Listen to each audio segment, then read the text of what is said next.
Trailer చూశాక ఎవడైనా దేవర అనాల్సిందే. హాయ్ గైస్, బేసిక్గా trailer reaction or review videos నేను చేయను, బట్ దేవర ట్రైలర్ చూశాక వీడియో చేయాలనిపించింది. ట్రైలర్ మాత్రం నాకు బాగా నచ్చింది గైస్. వరల్డ్ బిల్డింగ్, కొన్ని షార్ట్స్, ఎస్పెషల్లీ ఈ షార్ట్ మాత్రం ర్యాంప్ అంతే అరాచకం shot. Junior NTR diehard fans అయితే జాగ్రత్త అమ్మ, థియేటర్కి వెళ్లే ముందు energy drinks or BP tablets వేసుకుని వెళ్ళండి. ఈ రివీల్ అప్పుడు ఎక్సైట్మెంట్తో పోతారేమో. Next level shot guys, body మొత్తం గూస్ బంప్స్ వచ్చాయి నాకైతే. థియేటర్లో పర్ఫెక్ట్ బీజిఎంతో ఈ షాట్ చూస్తే ఉంటుందినా చారి, ర్యాంప్ అంతే. ట్రైలర్ చూశాక ఫస్ట్ నాకు అనిపించింది ఏంటంటే, స్టోరీ కన్నా యాక్షన్, విఎఫ్ఎక్స్ అండ్ ఫైట్స్ మీద ఎక్కువ కాన్సన్ట్రేట్ చేశారనిపిస్తుంది. అంటే ట్రైలర్ చూశాక సేమ్ ఓల్డ్ రివెంజ్ డ్రామా స్టోరీలా అనిపిస్తుంది. ఇద్దరు ఫ్రెండ్స్ ఉంటారు, ఒకరిని చంపాలనుకుంటాడు, ఒక మంచి ఛాన్స్ చూసి అతను చంపేస్తాడు. నెక్స్ట్ కొన్ని ఇయర్స్కి అతను తిరిగి రావడం, రివెంజ్ తీర్చుకోవడం, అలానే ఉంది అనిపిస్తుంది. ట్రైలర్ చూసిన ఎవరికైనా ఇదే అనిపిస్తుంది గైస్.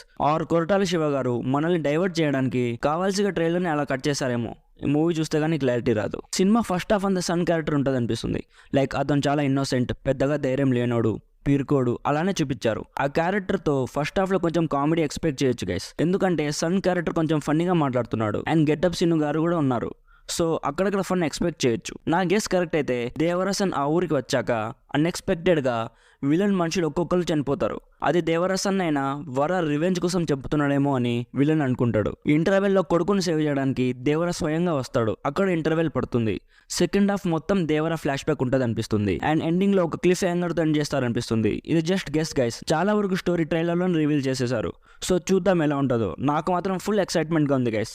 అండ్ బీజిఎం ఎలా అనిపించింది గైస్? నాకైతే బీజిఎం పెద్దగా ఎక్కలేదు. అన్నిటి నుంచి చాలా ఎక్స్పెక్ట్ చేశాం.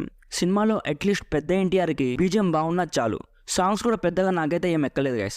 మీకు ఎలా అనిపించాయో కామెంట్ చేసి చెప్పండి. అండ్ లిరిక్ రైటర్ అయిన రామ్ జోగయ్య శాస్త్రి గారు ట్వీట్ వేశారు, ఆ ఆయుధ పూజ సాంగ్ ఏదో త్వరగా దింపండి సార్, వెయిట్ చేయలేకపోతున్నాం. సో ఓవరాల్గా ట్రైలర్ మాత్రం ర్యాంప్ ఉంది గైస్.